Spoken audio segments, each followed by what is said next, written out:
Good evening friends, your banker में स्वागत है आप सभी लोगों का। My name is Amit. आज हम लोग डिस्कस करेंगे द इकोनॉमिक टाइम्स एडिटोरियल।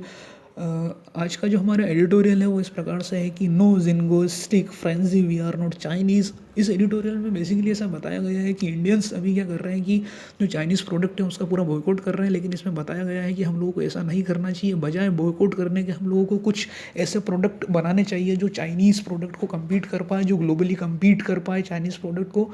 तो कहीं ना कहीं ये जो इंडियंस जो भी कर रहे हैं कि चाइनीज़ प्रोडक्ट को बॉयकॉट कर रहे हैं, कुछ इंडियंस ने अभी एक ऐप बनाया है, वो उस ऐप में बेसिकली उस ऐप का काम क्या है कि चाइनीज़ प्रोडक्ट को बॉयकॉट करना। तो ये सब चीज़ें गलत हैं, ऐसा हम लोगों को नहीं करना चाहिए। जिंगोस्टिक का मतलब होता है कि पेट्रियोटिज्म, मतलब कि अपने अपनी कंट्री के प्रोडक्ट को संरक्षण देना, मीन्स अपनी कंट्री के प्रोडक्ट को प्रायोरिटाइज करना, दूसरी कंट्री के प्रोडक्ट का बहिष्कार करना। So let's start friend, start करते हैं हम लोग। Indian should take the cue. Take the cue का मतलब होता है कि परमिशन लेना from their government when it comes to dealing with China, rather than taking a leaf out of China's book. Leaf out का मतलब होता है कि कॉपी करना, ठीक है। तो मतलब इंडिया जब हम लोगों को चाइना से, हम जब इसमें ऐसा बोला जा रहा है बेसिकली कि जब हम लोगों को चाइना से डील करनी हो, मतलब जब हम लोग चाइना के किसी प्रोडक्ट का हम लोग बहिष्कार करते हैं, तो हम लोगों को क्या है कि एक बार अपनी गवर्नमेंट से परमिशन ले लेनी चाहिए कि, तो क्योंकि गवर्नमेंट अभी डायरेक्ट पूर्ण रूप से बहिष्कार नहीं कर सकती है। तो इसमें इसलिए ऐसा बोला जा रहा है कि हम लोगों को अपनी गवर्नमेंट से एक बार परमिशन ले लेनी चाहिए कि क्या वाकई में गवर्नमेंट भी ऐसा चाहती है या नहीं चाहती है। हम लोगों को चाइना की तरह नहीं करना चाहिए कि चाइना में ये चीज़ें बहुत ज़्यादा होती है। चाइना की कंट्री में दूसरे प्रोडक्ट का बहुत ज़्यादा बॉयकॉट किया जाता है, तो हम लोगों को चाइना की तरह नहीं करना है। Instead of giving in to mass hysteria. Mass hysteria का मतलब होता है एक नेगेटिव कोनोटेशन, मतलब क्या है कि किसी प्रोडक्ट या फिर किसी कंट्री के लिए एक नेगेटिव, जैसे कि हम लोग अभी चाइना के प्रोडक्ट का हम लोग बहिष्कार कर रहे हैं, तो उसको बोलते हैं mass hysteria against other nation as China often does when opposed or challenge. India should focus on outcompeting China, ठीक है। हम लोगों को चाइना की तरह नहीं करना चाहिए जैसा कि चाइना वाले करते हैं कि दूसरी कंट्री के प्रोडक्ट का वो लोग बहिष्कार करते हैं। तो हम लोगों को क्या करना चाहिए कि मतलब एक हम लोगों को मतलब एक प्रोडक्ट ऐसे बनाना चाहिए जो चाइना को क्या है कि आउट कम्पीट कर पाए, जो चाइना को चैलेंज कर पाए। भाई चाइना में ऐसा क्यों होता है, चाइना क्यों मतलब अपोज करता है, चाइना जिंगोस्टिक क्यों होता है, क्योंकि कहीं ना कहीं वहाँ पर जो प्रोडक्ट रहते हैं उनके प्रोडक्ट क्या है कि ग्लोबली कॉम्पिटिटिव रहते हैं। इस वजह से चाइना जो रहता है बॉयकॉट कर सकता है, लेकिन इंडिया अभी उस कंडीशन में नहीं है कि इंडिया चाइना की तरह बॉयकॉट कर सके।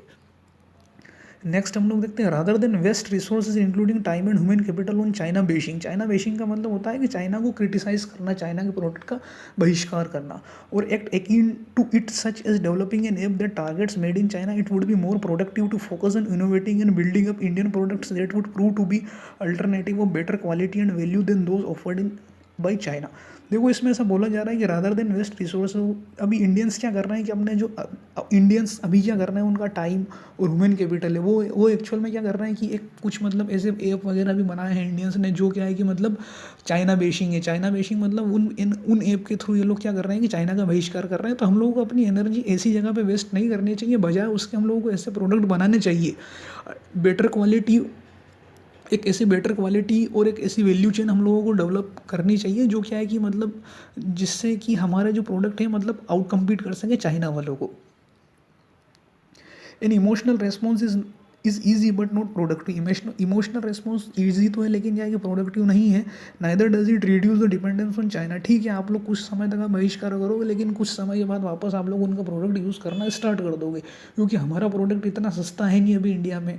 तो देन क्या होगा कि हम लोग कहीं ना कहीं फिर हम लोग वापस चाइना की तरफ डाइवर्ट होंगे। नेक्स्ट हम लोग देखते हैं, while it may be argued that history demonstrate that boycotting product has work to bring rogue nation and government in line, the fact is that China is vital player in the global economy. ठीक है, ऐसा मानते हैं कि क्या है कि जब भी क्या है कि हिस्ट्री ऐसा डिमोन्स्ट्रेट करती है, मतलब दिखाती है, ऐसा शो करती है कि मतलब जब भी किसी कंट्री ने किसी दूसरी कंट्री के प्रोडक्ट को बॉयकॉट किया है, तो कहीं ना कहीं उस कंट्री का क्या है कि डेवलपमेंट हुआ, उस कंट्री ने ऐसे प्रोडक्ट डेवलप किए हैं जो अदर कंट्रीज़ के प्रोडक्ट को कम्पीट कर पाए। लेकिन यहाँ क्या है कि यहाँ केस वैसा नहीं है। एक्चुअल में क्या है कि चाइना जो है, चाइना के बारे में इसको बताया है कि China is a vital player in the global economy. Global economy के अंदर चाइना का बहुत बड़ा रोल है, इंपॉर्टेंट प्लेयर है चाइना, क्योंकि वहाँ का जो प्रोडक्ट है काफ़ी सस्ता होता है, क्योंकि वहाँ पे मैन पावर काफ़ी सस्ती है। तो हर कंट्री के लिए पॉसिबल नहीं है कि वो चाइना की तरह एक जो चीप प्रोडक्ट है वो सप्लाई कर सके। नेक्स्ट हम लोग देखते हैं, as witness during the early days of pandemic most supply chain are concentrated in China. ठीक है, a jingoistic response to development being tackled by diplomacy must not be the Indian approach. ठीक है, मतलब ऐसा बोल रहे हैं कि जो जिंगोस्टिक रेस्पॉन्स, इसका मतलब होता है कि पेट्रोटिज्म, मतलब कि अपने प्रोडक्ट को प्रायोरिटाइज करना। तो ये सब जो चीज़ रहती है, किसी के प्रोडक्ट को बॉयकॉट करना, ये सब चीज़ें क्या है कि एक डिप्लोमेसी के तहत की जाती है। ऐसा नहीं है कि आप ओपन में उनका बहिष्कार कर रहे हो। इसमें ऐसा बोला जा रहा है, instead Indian should take a leave from the government's book on Beijing. Take a leave का मतलब होना चाहिए कि उसको फॉलो करना, जैसा मतलब जो गवर्नमेंट का स्टेंस क्या रहता है बीजिंग के लिए, उस स्टेंस को इंडियन को फॉलो करना चाहिए। अब देखते हैं कि गवर्नमेंट का स्टेंस कैसा रहता है। फर्म रहता है, पोलाइट रहता है, होल्डिंग वंस, मतलब फर्म रहता है, पोलाउट रहता है, होल्डिंग वंस ग्राउंड। मीन्स क्या है कि जब विरोध करना रहता है तब वो लोग विरोध करते हैं। डिमांडिंग अकाउंटेबिलिटी, ठीक है, हम लोगों ने प्रोडक्ट लिया है तो हम लोग क्या है कि अकाउंटेबिलिटी भी वहाँ से डिमांड करते हैं। ऐसा नहीं है कि आपने कुछ भी हम लोगों को एक्सपोर्ट किया तो हम लोग उसको क्या है कि एक्सेप्ट कर लेंगे। तो इंडियन जो गवर्नमेंट है इस तरीके से एक डिप्लोमेसी के थ्रू उनके प्रोडक्ट का बॉयकॉट करती है। ऐसा नहीं है कि मतलब एक ऐप बना लिया और उनका बॉयकॉट कर रहा है। नेक्स्ट हम लोग देखते हैं, at the same time protecting and promoting national interest. और साथ ही साथ क्या है कि मतलब जो नेशनल इंटरेस्ट है ये सब करते हुए नेशनल इंटरेस्ट भी अपनी गवर्नमेंट प्रोटेक्ट करती है, उसको प्रमोट भी करती है। India must leverage its open diverse and democratic society and economy to excel China. ठीक है, इंडिया की जो मतलब डाइवर्स और जो एक डेमोक्रेटिक सोसाइटी है उसको क्या है कि मतलब एक ब्रशअप करना चाहिए, उसको उसकी ग्रूमिंग करनी चाहिए इंडिया को, ताकि वो चाइना को क्या है कि कम्पीट कर पाए।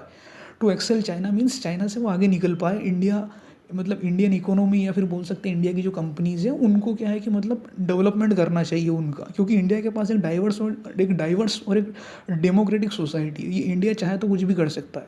It must build better, innovate and collaborate to provide greater value to customer in India neighbourhood. देखो, ग्रेटर वैल्यू टू कस्टमर का मतलब होता है कि एक कस्टमर को ग्रेटर वैल्यू प्रोवाइड करना मीन्स इसका मतलब होता है कि कस्टमर को चीप प्रोडक्ट प्रोवाइड करना, मीन्स सस्ता प्रोडक्ट और उसकी क्वालिटी अच्छी हो। कस्टमर क्या चाहता है, प्रोडक्ट सस्ता हो और क्वालिटी अच्छी हो। तो इंडिया ये सब काम कर सकता है। इंडिया के पास क्योंकि डाइवर्स और डेमोक्रेटिक सोसाइटी है और इंडिया के पास इतनी अच्छी मैन पावर भी है, और क्योंकि आप लोगों को पता है कि इंडिया की जो मैक्सिमम पॉपुलेशन है वो भी यंग है, तो इंडिया आसानी से चाइना को क्या है कि चैलेंज कर सकता है। In doing so Indian would serve the very nationalistic cause those indulging in China bashing. China bashing का मतलब होता है कि चाइना को क्रिटिसाइज करना किसी तरीके से, जैसे कि अभी चल रहा है कि चाइना के प्रोडक्ट का बहिष्कार करना, तो इसको हम लोग बोलते हैं चाइना बेशिंग। बेशिंग मीन्स मतलब यही होता है। चाइना बेशिंग क्लेम टू एस्पोस का मतलब होता है कि सपोर्ट करना। तो मतलब इस तरीके से इसमें बोल रहा है कि अगर ये इस रूट से अगर हम लोग, इस मेथड से अगर हम लोग चाइना के प्रोडक्ट का अगर हम लोग चाइना को अगर हम लोग बेश करेंगे तो ये क्या है कि मतलब एक सही वे है, ये एक प्रॉपर वे है जिस वे में हम लोग क्या है कि चाइना के प्रोडक्ट का बहिष्कार कर सकते हैं। मीन्स अपने प्रोडक्ट को ग्लोबली कॉम्पेटिबल बनाओ, देन ये एक तरीके से सही वे रहेगा। इसमें ऐसा बोला गया है, we can neither change history nor geography, India and China will have to find a way to coexist even as they compete. ठीक है, ऐसा बोल रहे हैं कि दोनों कंट्रीज़ को क्या है कि मतलब शांति के साथ रहना चाहिए और focus on competing better getting made is poor strategy. Focus on competing better getting made is poor strategy. Getting made का मतलब होता है कि मतलब गुस्सा करना, मतलब एक दूसरे के ऊपर एंग्री होना। ठीक है, मतलब ये गलत है। बेटर क्या रहेगा कि मतलब focus on competing better means compete करो आप। अगर उनका प्रोडक्ट अच्छा है, अगर उनकी इकोनॉमी अगर अच्छी अगर ग्रो कर रही है तो देन हम लोगों को भी कम्पीट करना चाहिए कि हमारी भी इकोनॉमी किस तरीके से अच्छी हो सके, हमारा प्रोडक्ट उनसे कैसे बेटर हो सके, बजाय इसके कि हम लोग बॉयकॉट कर रहे हैं। बॉयकॉट करना एक परमानेंट सोल्यूशन नहीं है। तो यही इसमें बताया गया है। सो फ्रेंड्स, ये था हमारा द इकोनॉमिक टाइम्स आज का editorial. Thank you so much, keep watching.